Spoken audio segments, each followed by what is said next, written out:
Bienvenue dans votre rubrique à la découverte d'un nouveau entrepreneur.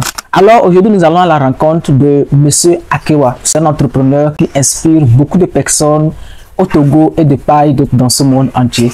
Donc suivez-nous jusqu'à la fin et je suis certain que vous allez apprendre beaucoup de choses de lui qui pourront vous permettre à améliorer tout ce que vous êtes en train de faire actuellement ou bien à se lancer dans l'entrepreneuriat. Donc très rapidement on rencontre Monsieur Akewa. Bonjour Monsieur Akewa. Bonjour Ali.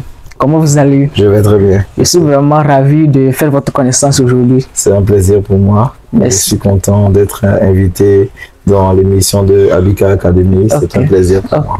Magnifique. Ok, très rapidement, vous allez vous présenter à ce que ceux qui sont en train de nous suivre puissent vous connaître davantage. D'accord. Vous avez le nommé Komivi Akewa Otu.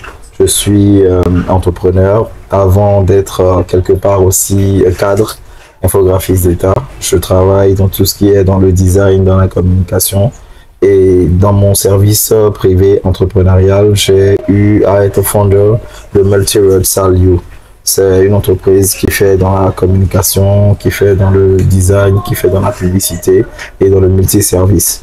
Donc, c'est ce que je peux dire sur ma personne. Waouh! Je vous en prie. Je suis vraiment ravi de vous connaître, de nous avoir accordé ce temps-ci pour qu'on puisse échanger. C'est vraiment très impressionnant.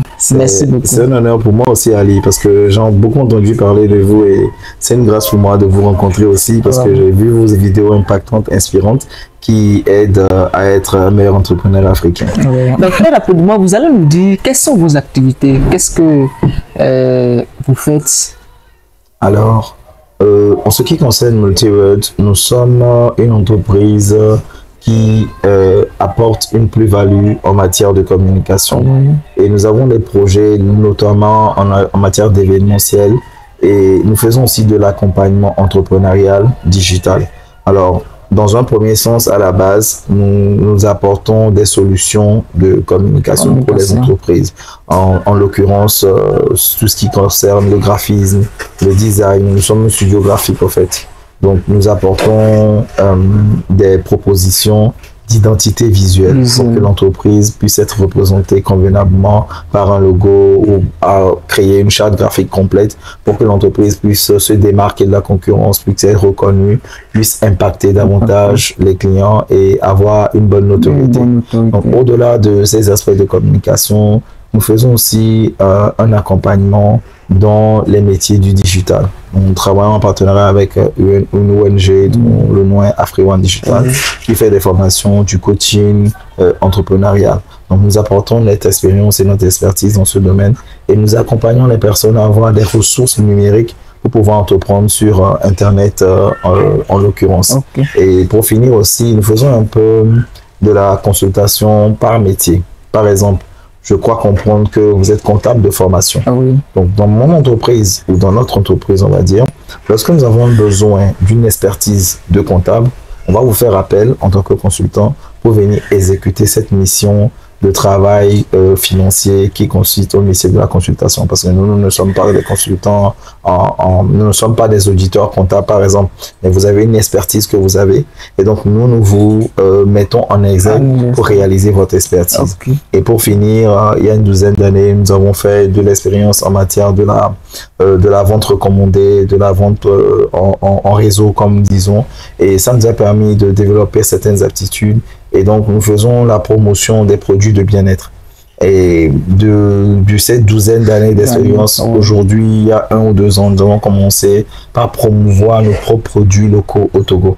Et donc, pour nous, nous faisons chantre apôtre de la promotion des produits togolais, des services togolais et des compétences de notre pays pour que l'Afrique soit davantage encore mieux représentée dans le concert des nations. C'est vraiment très impressionnant. Si je comprends bien, vous êtes dans plusieurs domaines. Vous êtes dans le graphisme, dans la communication. On vous a parlé de consultant. Exactement. C'est vraiment magnifique. Merci. Bon, dites-moi, qu'est-ce que vous a motivé à se lancer dans l'entrepreneuriat?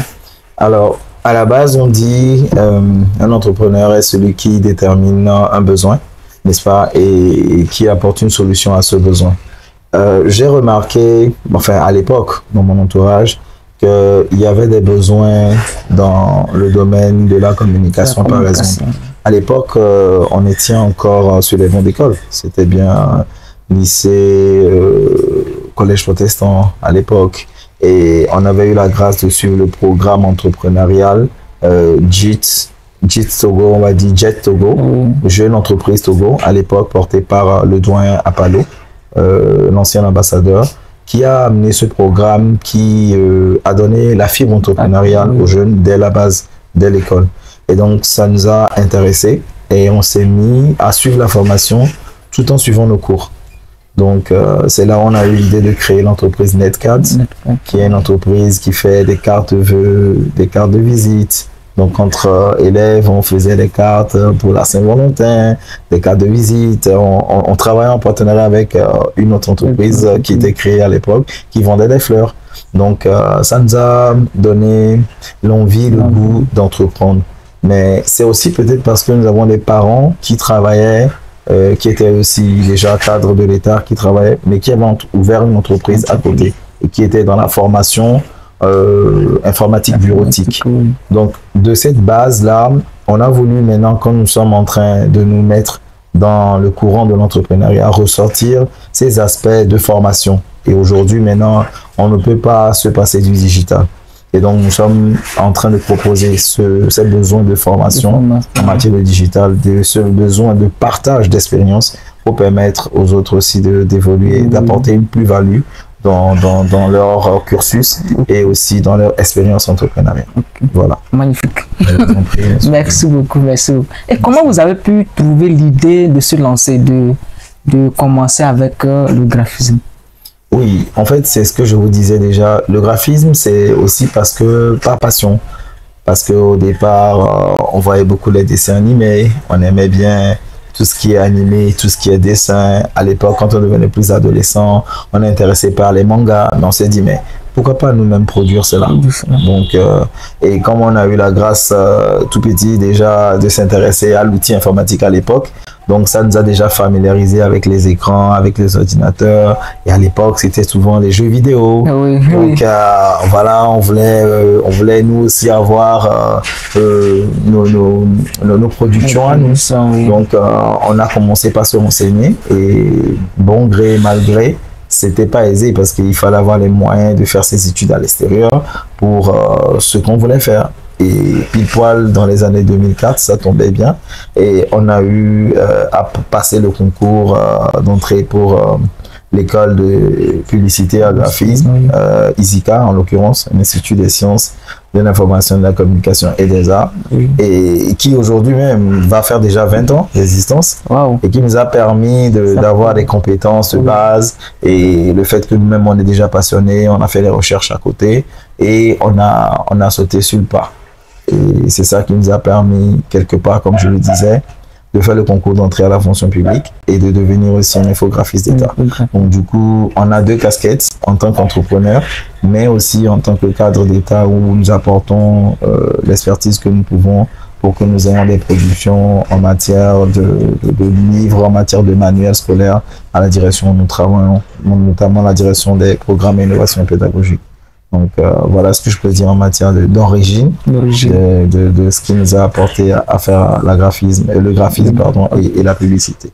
Wow, lorsque je vous écoute, ça m'impressionne énormément. Vous pouvez le faire. Et déjà, c'est aussi une gratification de voir la jeune génération qui nous suit et qui continue et qui va faire mieux. Parce que quand vous avez la grâce d'avoir des mentors qui vous ont suivi, qui vous ont donné la voie à suivre, qui vous donne des conseils, ça vous fait gagner du temps, ça vous permet de pouvoir arriver à plus facilement atteindre vos objectifs.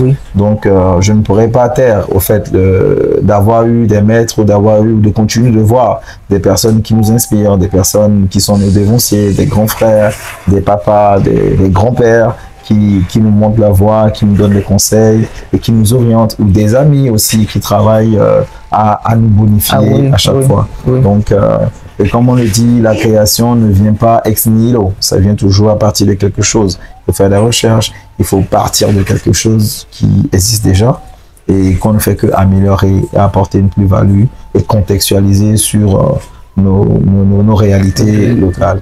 Voilà. Magnifique. Merci beaucoup de nous avoir répondu à cette question. Supposons quelqu'un qui veut se lancer dans le graphisme, spécialement dans le graphisme. Bon, combien il faut pour au moins débuter cette activité?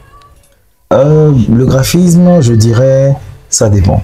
Alors, ça dépend dans le sens où, de façon basique, pour faire le graphisme, il faut forcément un ordinateur. Aujourd'hui, avec les nouveaux médias, avec les nouvelles dispositions, spécifications techniques de certains téléphones, vous pouvez apprendre les bases des rudiments, mais il vous faut un ordinateur. Un ordinateur avec des spécifications techniques qui répondent à ce qu'il faut faire pour faire du graphisme. Parce que vous n'avez pas la même machine avec laquelle vous faites de la bureautique pour faire le graphisme. Ça ne va pas répondre. Vous allez peut-être travailler à un début, à un moment donné, mais quand vous allez mettre vos logiciels qui prennent des ressources pour l'ordinateur, ça va être difficile parce que la machine va ramer parce qu'elle ne correspond pas à ses spécifications techniques. Donc de base, dépendamment de la machine que vous commandez, il est recommandé d'avoir minimum à partir de 300 000, 500 000 et plus des machines qui répondent à des spécifications techniques selon vos besoins. Donc, au-delà de ça, ça c'est d'abord l'équipement. Ok. Vous devez aussi avoir la formation. Et je parlais tantôt d'une école de formation basée à l'Université de Lomé. Il faut aussi une école reconnue avec des profs compétents qui vont vous transmettre la compétence. Mais ce qui est le plus important, au-delà de l'équipement, au-delà de la formation, c'est vous-même. Vous devez être prêt à apprendre. Vous devez être prêt à vous remettre en cause, à toujours faire des recherches. Le graphisme, ça demande beaucoup d'audits, ça demande à voir qu'est-ce qui se fait sur le terrain aujourd'hui, quelles sont les nouveautés, quelles sont les nouvelles tendances, quelles sont ce que nous avons comme trending, comme on dit dans l'heure en fait. Donc, qu'est-ce que vous avez comme nouveau design? Qu'est-ce que vous avez comme nouvelle façon de présenter? Ok. Donc, vous avez peut-être des affiches qu'on fait peut-être monochrome aujourd'hui. À un moment donné, il y avait la tendance, vous allez voir un visuel avec des couleurs blanc-noir quelque part. C'était une tendance à un moment donné. Vous allez revoir encore d'autres tendances. Vous allez voir maintenant, on utilise des scripts. Des polices avec cursive, écriture cursive. Et c'est les nouveaux, c'est les nouvelles façons de faire. Donc, chaque période, chaque époque a une tendance. Donc, vous devez suivre ce qui se fait et présenter. Maintenant, il faut innover. Il ne faut pas juste copier les autres sans apporter une touche. Donc, ça vous demande de vous former vous-même. Et généralement, on dit un graphiste est très occupé. Il faut avoir une meilleure gestion de temps. Parce que vous devez pouvoir normalement prendre le temps de vous former, prendre le temps de vous adapter, de faire de la recherche et aussi prendre le temps maintenant de répondre lorsqu'on vous demande de faire des consultations parce que vous en aurez peut-être beaucoup. Et ça va vous amener à la gestion des priorités sur lesquelles nous travaillons tous. Il faut savoir prioriser ce qui est le plus important et rendre les travaux en heure. Parce que le travail que le graphiste fait est peut-être très prenant et que d'autres ne voient pas forcément le travail qui se fait derrière. Ils ne voient pas la réflexion qui se fait. Ils ne voient pas tout le travail qui se fait derrière. Pour lui, on a demandé de faire une image, on a demandé de faire un flash. C'est tout simple comme ça, on le fait. Mais ça demande un certain nombre de choses à faire, à définir. Et donc, il y a un processus dans la créativité qui se fait. Donc, c'est un peu comme vous allez voir un couturier. C'est pas le même prix que le couturier va vous faire par rapport au styliste. Je vois. Donc, le modéliste, le styliste, il a sa manière de fonctionner, sa manière de travailler, il a ses charges, il a sa touche qu'il apporte, il a sa créativité qu'il a, il a son design qu'il a, il a sa touche particulière qu'il apporte. C'est presque la même chose en graphisme. Donc, il faut pouvoir aussi vous valoriser. Ça veut dire que vous devez travailler sur l'estime de soi. Vous devez apprendre aussi à répondre non seulement aux besoins de vos clients, mais tout en vous faisant respecter. Et vous devez respecter aussi le client parce qu'il vous a demandé un travail. Vous travaillez à répondre son travail en temps et en heure. Si vous n'êtes pas en mesure de répondre, il vaut mieux expliquer à la personne ou bien ne pas carrément prendre le contrat. Parce que ça frustre les gens qui vous attendent pour un programme, pour un événement ou pour un projet. Et qu'on se plaigne sur les graphistes, c'est pas bon. Ça fait pas bonne image pour la corporation. Wow, merci beaucoup. Déjà, vous nous avez encore donné des conseils des choses à ne pas faire, des choses à faire si on veut débuter dans le graphisme, spécialement dans le graphisme. Exactement. Merci beaucoup pour votre réponse. Je suis vraiment satisfait. Merci beaucoup. Bon, j'aimerais aussi savoir, bon, souvent sur les réseaux sociaux, on voit les gens disent qu'on peut débuter le graphisme avec 0 francs, juste avec un portable. Bon, est-ce que c'est vrai? Parce que vous avez de l'expérience, vous avez eu à travailler dans ce secteur, vous savez ce qui se passe. Bon, dites-nous réellement, est-ce que c'est vrai? Je dirais, ça dépend. Pourquoi? Parce que je disais qu'on peut commencer avec un téléphone qui a un certain nombre de spécifications. Par exemple, vous pouvez utiliser un téléphone, ok, et le connecter à un récepteur qui vous permet d'utiliser votre souris. Beaucoup de gens ne savent pas qu'il y a cette fonction avec leur téléphone. C'est-à-dire qu'on prend la souris. Vous connectez la souris avec un adaptateur OTG, Okay. avec le récepteur infrarouge ou bien sans fil ou bien USB de votre téléphone que vous connectez à votre souris et vous pouvez manipuler la souris avec votre téléphone. Manipuler l'écran. Exactement. Wow. C'est possible parce que beaucoup ne savent pas que leurs téléphones sont faits des ordinateurs.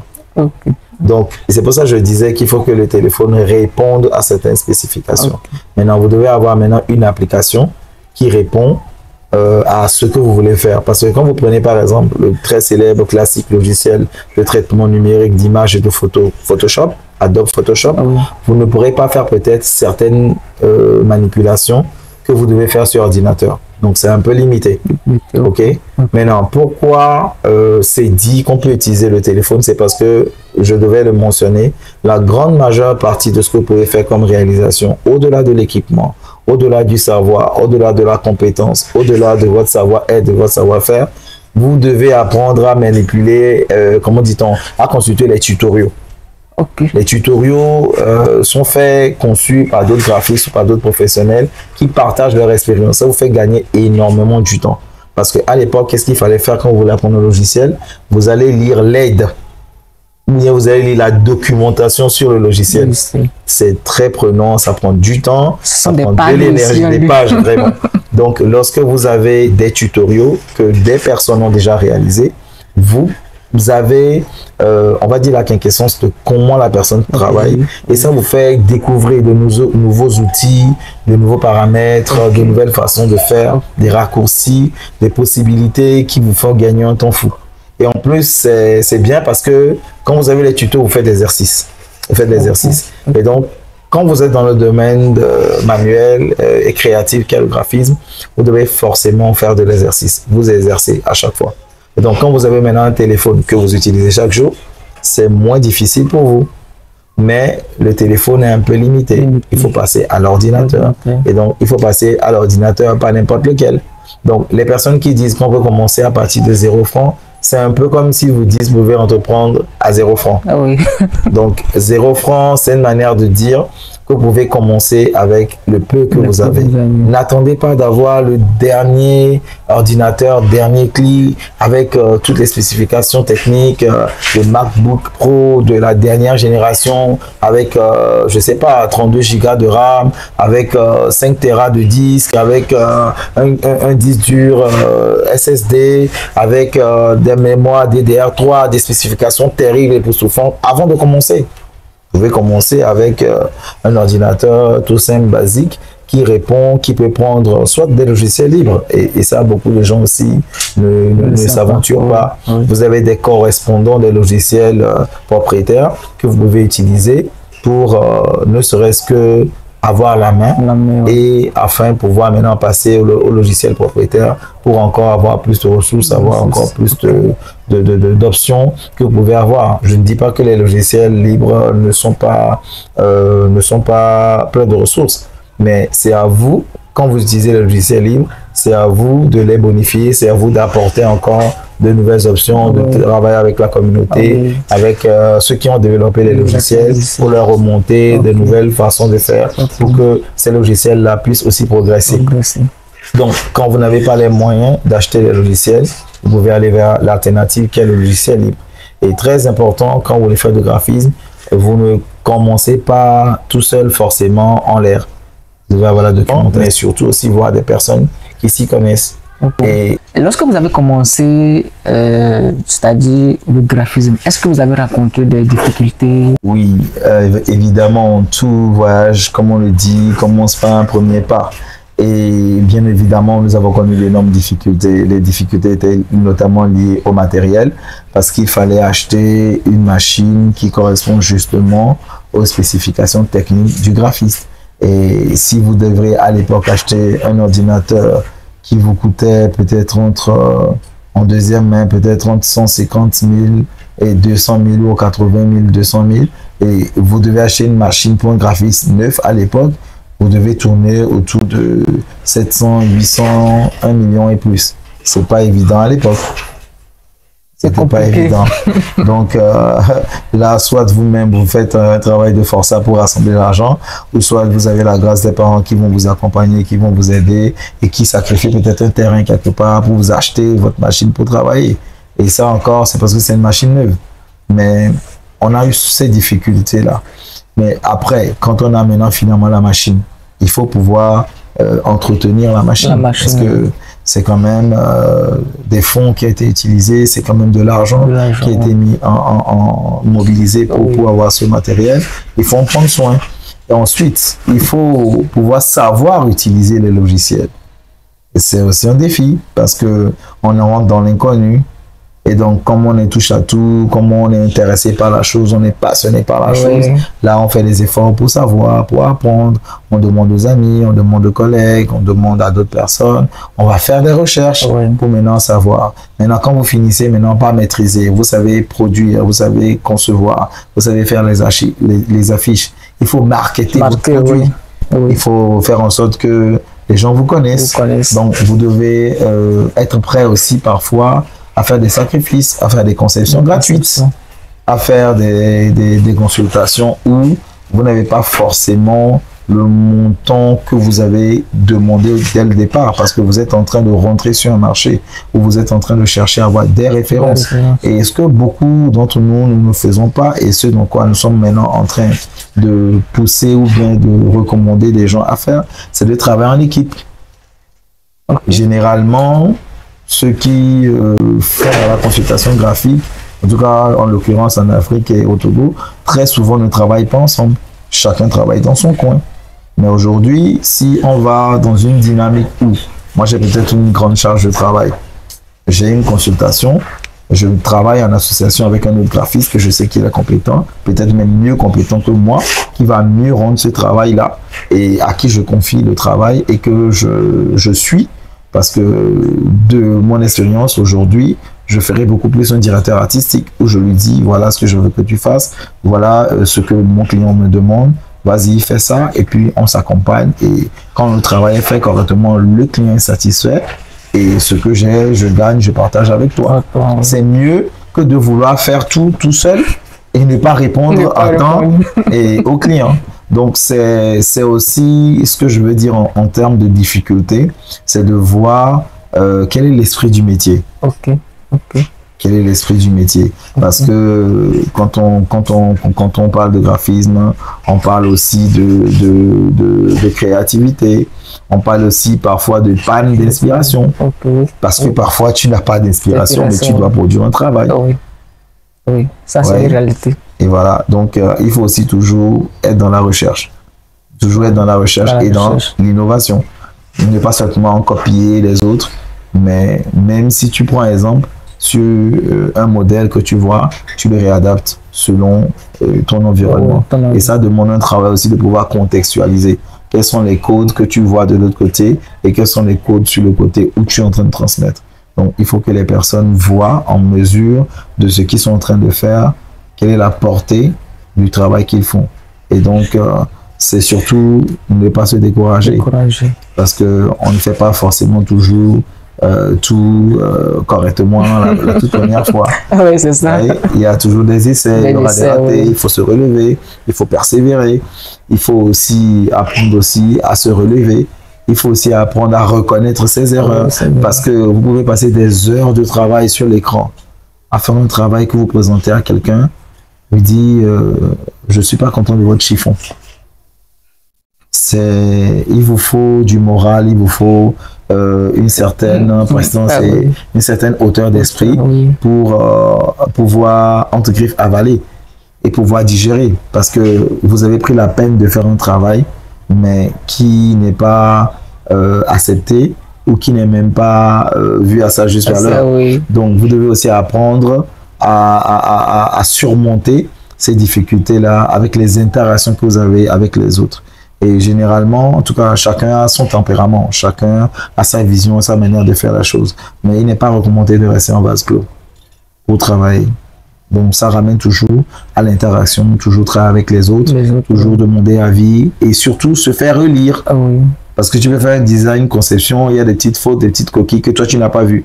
Que quelqu'un d'autre va voir, qui va te dire attention là, attends, est-ce qu'il manque là? Ou bien tu as mal fait ceci, ou bien l'image n'est pas bien positionnée. Et quand tu finis, il faut t'auto-critiquer. Est-ce que la fiche que j'ai faite, est-ce que c'est bien? Est-ce que ça répond à ce que le client me demande? Est-ce que je me retrouve dans ça? Est-ce que quand je fais ce travail, je réponds à ce que la personne m'a demandé? Et combattre la médiocrité à tout prix. Si je vois que le travail que je suis en train de faire, j'ai des difficultés, je peux demander de l'aide. Il faut être prêt, justement, à dépasser son ego pour demander de l'aide au travail. Ça demande aussi un certain travail sur soi. Merci beaucoup. Non, merci. Maintenant, bon, par rapport à l'individualité, c'est-à-dire que moi-même, j'ai fait cette remarque. Chacun veut travailler dans son coin, chacun veut être son propre héros, son propre patron. Bon, en fait, c'est dû à quoi, selon vous? Oui, je pense que d'abord, c'est aussi par rapport aux valeurs, par rapport à ce que nous avons comme conscience professionnelle. C'est aussi par rapport au fait que justement, chacun veut être son propre héros. Mais est-ce que on peut comprendre que on ne peut pas être sédentaire dans un monde actuel dans lequel nous sommes sans vouloir avoir l'interaction avec les autres. On ne peut pas, à l'heure des réseaux sociaux, on va dire, se mettre de côté, être un ermite quelque part sur une montagne et dire qu'on progresse. Ce n'est pas évident. Mais ça arrive parfois parce que certaines personnes ont été blessées, certaines personnes ont été mal jugées, certaines personnes ont été mal comprises, certaines personnes ont eu des expériences douloureuses et préfèrent prendre leur recul et travailler seul. Vous voyez, faire cavalier seul. Mais c'est vrai qu'à un moment donné, lorsque vous avez beaucoup de charges du travail, il faut prendre le temps de faire du recul. Et c'est ce que je recommanderais beaucoup en termes de vie professionnelle, quels que soient les secteurs de métier dans lesquels vous êtes. Il faut apprendre à avoir des temps de repos, des temps de méditation, des temps où on se retire, n'est-ce pas, du quotidien, du train-train quotidien. On se retire du bruit. On prend le temps de se connecter à son être supérieur, à son être intérieur. On prend le temps de faire le point. On prend le temps de s'auto-évaluer pour voir où est-ce que j'en suis aujourd'hui et où est-ce que je vais, et maintenant de définir un plan. Nous sommes au début d'année, c'est justement l'occasion de prendre le temps, après avoir fait le bilan de l'année dernière, bien sûr, de définir maintenant les objectifs de l'année en cours et de travailler à les réaliser. Il faut forcément prendre le temps de faire un plan, de faire un planning, d'écrire, de voir combien de contrats ou bien je voudrais avoir cette année, qu'est-ce que je prévois faire dans l'année et quelles sont dans les saisons de l'année, ce que je peux faire comme prestation, ce que je peux commencer par proposer. Déjà, j'avais la grâce d'être sollicité pour un contrat pour un travail qui va être fait pour février, déjà en fin novembre, début décembre. Donc, ce n'est pas quand la saison va arriver que tu vas commencer par faire le travail. Il faut commencer par se préparer en amont et mettre les éléments en place. Et il y a un élément aussi que qui me revient à remonter, c'est les banques d'images. Beaucoup pensent que les images qu'on voit sur certaines affiches, elles ne sont pas gratuites. Il faut les acheter. Et très peu de clients comprennent ces dynamiques. Maintenant, aujourd'hui, les gens commencent pas à mieux comprendre. Les images s'achètent. Les mock-ups s'achètent.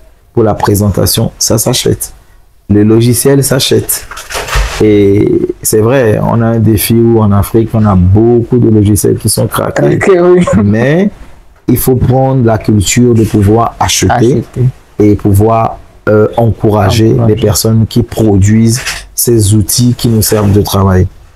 Donc, et c'est ça que je disais tantôt, si vous n'avez pas la possibilité de vous acheter les logiciels propriétaires, allez dans les logiciels libres. Et de la même manière, vous avez des banques d'images libres de droit que vous pouvez aller consulter et prendre pour travailler. La seule chose qu'on vous demande peut-être, c'est de citer l'auteur, de mettre le crédit de l'auteur. Pareil sur les sites web qui sont usuels, les FreePix, tout ce qu'il y a comme Vector Easy, Rush Easy, tout ce qu'il y a comme site sur lequel vous pouvez aller pour prendre des ressources pour pouvoir faire votre travail de graphiste.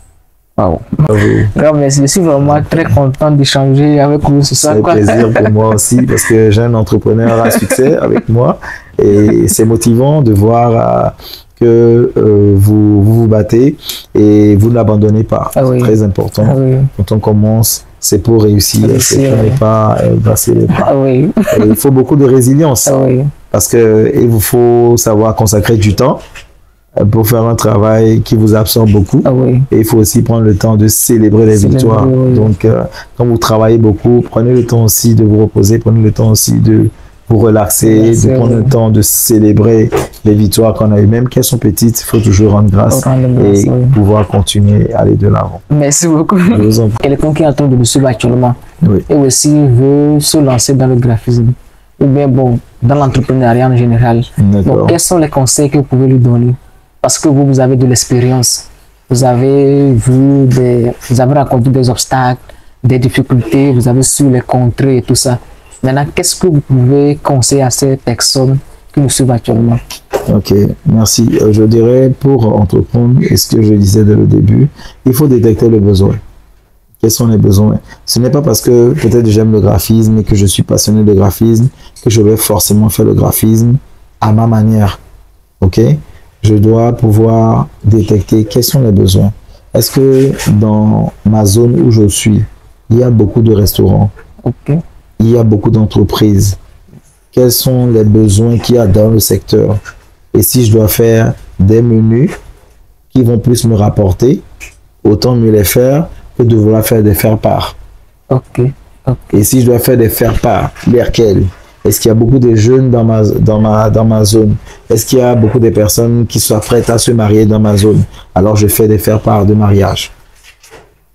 Et ce n'est pas parce que forcément il y a beaucoup de décès dans la zone que je vais forcément faire des faire-part, comment dit-on, pour les obsèques. Parce que sachant que la plupart des personnes commandent directement les faire-part d'obsèques chez les imprimeurs. Parce que ce sont eux qui vont imprimer. Et là encore, je reviens sur la collaboration. Le graphisme conçoit, mais ce n'est pas lui qui imprime. Donc, il y a aussi le fait que tu es dans un métier source, mais tu dois connaître certaines bases de tes partenaires. Parce que quand tu fais des conceptions, par exemple, graphiques, à l'écran, ce n'est pas les mêmes pantones de couleurs que quand tu veux imprimer. Donc, tu dois connaître ces spécifications-là quand tu travailles avec ton imprimeur.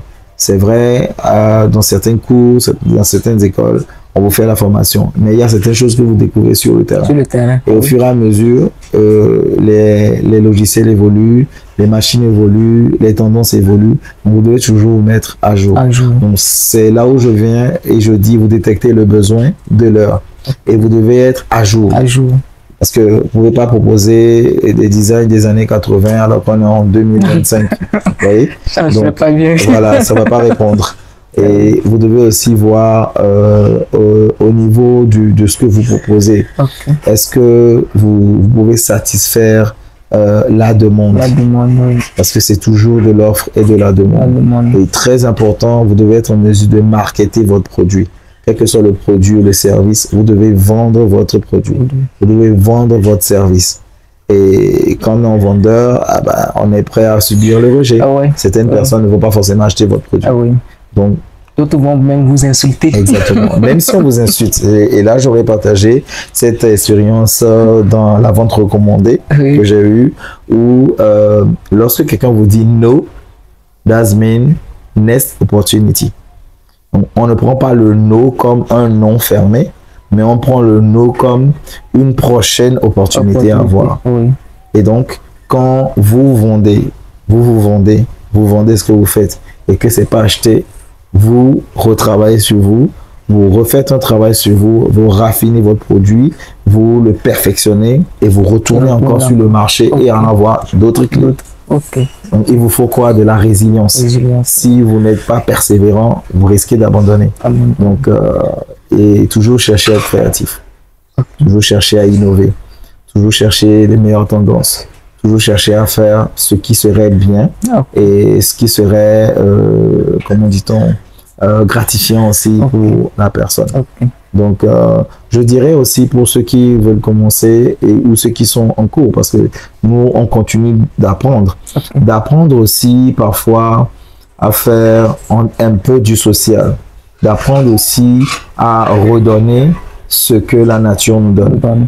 D'apprendre aussi à faire des sacrifices pour progresser, dans le sens où on va vous demander, ou bien vous prenez sur vous de faire peut-être du design, ou bien de l'impression, ou bien du travail pour aider les démunis, ou bien pour aider les personnes qui ne peuvent pas, ou bien pour accompagner une entreprise pour sa communication, par exemple. Pas forcément à 0 francs. Si vous pouvez le faire à 0 francs selon vos possibilités, pourquoi pas, vous le faites. Mais l'essentiel, c'est que le travail soit bien fait et que vous ayez apporté une aide substantielle à quelqu'un qui est dans le besoin.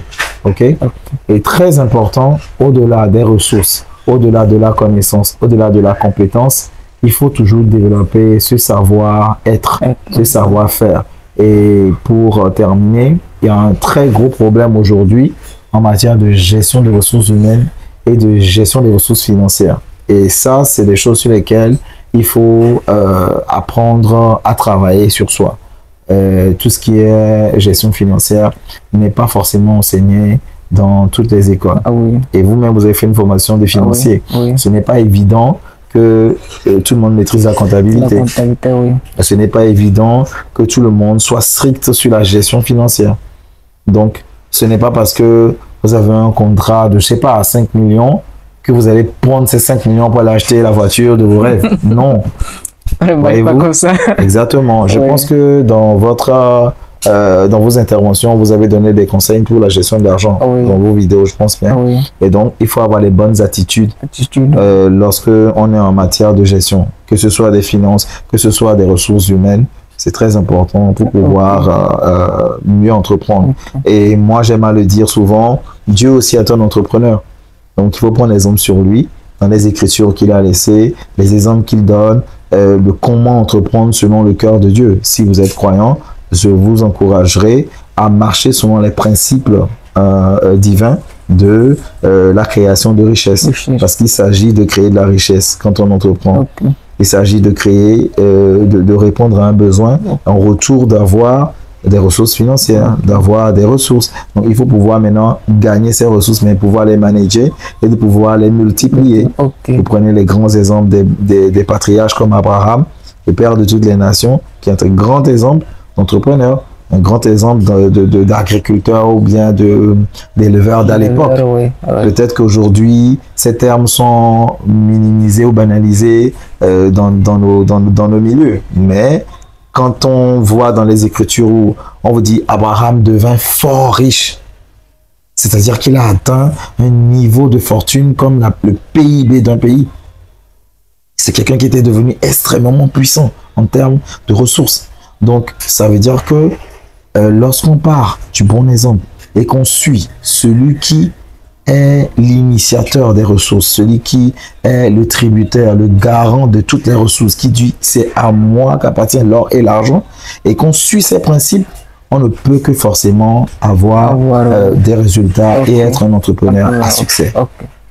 Magnifique. Oui, j'avais aussi oublié, c'est-à-dire, bon, vous avez parlé du graphisme, vous avez des services dans le graphisme, bon, si quelqu'un veut faire des flyers, tout ça, bon, mis à part ça, est-ce que vous avez d'autres services aussi à nous partager? Oui, effectivement, au-delà du graphisme dont j'ai parlé, nous faisons de la communication, nous faisons des services d'accompagnement en entrepreneuriat digital, entre autres, dont je parlais. Donc, nous offrons des formations avec nos partenaires où vous êtes accompagné, vous êtes coaché à développer votre potentiel. Et on vous montre maintenant les outils en matière de digital. Par exemple, les petites ressources que vous devez avoir, savoir utiliser la géolocalisation, par exemple, l'informatique appliquée, la bureautique appliquée aujourd'hui, l'intelligence artificielle, des notions dont on ne peut plus se passer dans ce monde aujourd'hui et que on vous accompagne à acquérir. Et c'est avec des formations à partir de 20, 25, 50 000. Vous suivez ces formations-là, vous avez des certifications et vous avez aussi la possibilité de gagner un ordinateur. Ce que j'avais fait déjà moi, il y a déjà 3 ans, que moi-même j'ai suivi ce programme qui m'a permis de me bonifier, qui m'a permis de ne plus me donner des excuses et de travailler à ce que je puisse avoir des résultats. Donc, au-delà de ça, nous avons des services dans le domaine de la publicité aussi. Faisons la publicité, nous faisons la promotion immobilière aussi. Tout comme le fait Abika Academy, nous recommandons des logements, nous recommandons des domaines, des personnes pour qu'ils puissent les mettre en valeur, les recommander à d'autres clients qui puissent en faire bon usage. Et nous avons aussi un dernier volet sur lequel nous travaillons qui est on va dire l'écotourisme responsable dans notre propre milieu. Nous sommes en train de travailler à faire la promotion de la sortie du stress. Et donc, ça consiste à aller visiter nos villes intérieures, notamment Palimé, Anéro, Sokode, Kara. Beaucoup ne connaissent pas véritablement ces villes parce que ils s'y rendent peut-être que pour des funérailles ou peut-être pour des circonstances. En passant, ou bien quand on est cadre, on travaille, on est en mission, on y allait pour une fois. Mais c'est pour nous donner l'occasion de connaître nous-mêmes notre propre pays. De visiter le château Vial, par exemple, de visiter les cascades, de prendre un temps, de sortir un peu du train-train quotidien pour avoir un temps de ressources sur soi, un temps de découvrir encore d'autres personnes, de découvrir les localités et de bonifier cette richesse que nous avons dans notre pays et dans notre continent. Très intéressant. Merci. Donc ça veut dire, bon, vous qui êtes en train de nous suivre, si vous voulez avoir une formation dans le graphisme, dans la communication, n'hésitez pas à contacter les numéros qui s'affichent en bas de cette vidéo. Et aussi, je vais épingler ces contacts dans la barre de la description. Donc si vous voulez bénéficier de ces services, contactez juste les numéros qui seront en bas de la description. Donc très rapidement, donnez-nous en quelques secondes une petite conclusion. Merci encore, Monsieur Ali. Je dirais l'entrepreneuriat, c'est un sacerdoce, dans le sens où vous comprenez que vous avez une mission. Et chaque jour, quand vous vous levez, vous devez avoir cette mission en tête. Vous devez avoir à cœur à travailler sur vous.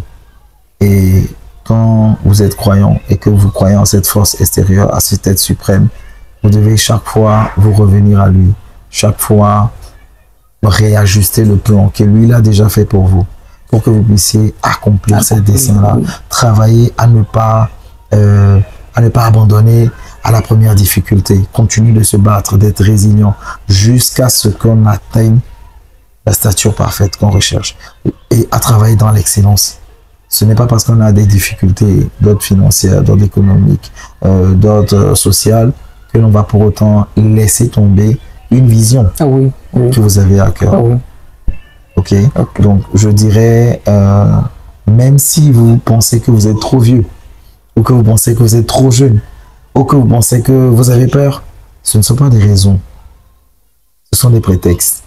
Vous devez aller sur ce que vous avez sur votre cœur, qui vous dit de le faire. Et vous devez vous entourer des bonnes personnes. Vous devez avoir les bonnes informations. Vous devez avoir les bonnes ressources. Et ça nous amène aussi à dire de ne pas seulement rester dans un seul giron francophone. Nous avons aujourd'hui un pays qui est dans le Commonwealth aussi, et les meilleures ressources sont en anglais. Il faut aller vers d'autres horizons. Rechercher avec la magie d'Internet aujourd'hui maintenant. On peut se retrouver à l'autre bout du monde, on peut apprendre beaucoup de choses et donc les auditeurs, les spectateurs nous suivent d'un peu partout dans le monde et c'est quelque chose qu'il faut pouvoir saisir comme opportunité à apprendre. On a d'autres personnes qui ont fait des résultats. On a des leaders qui ont montré la voie et qui continuent de montrer la voie.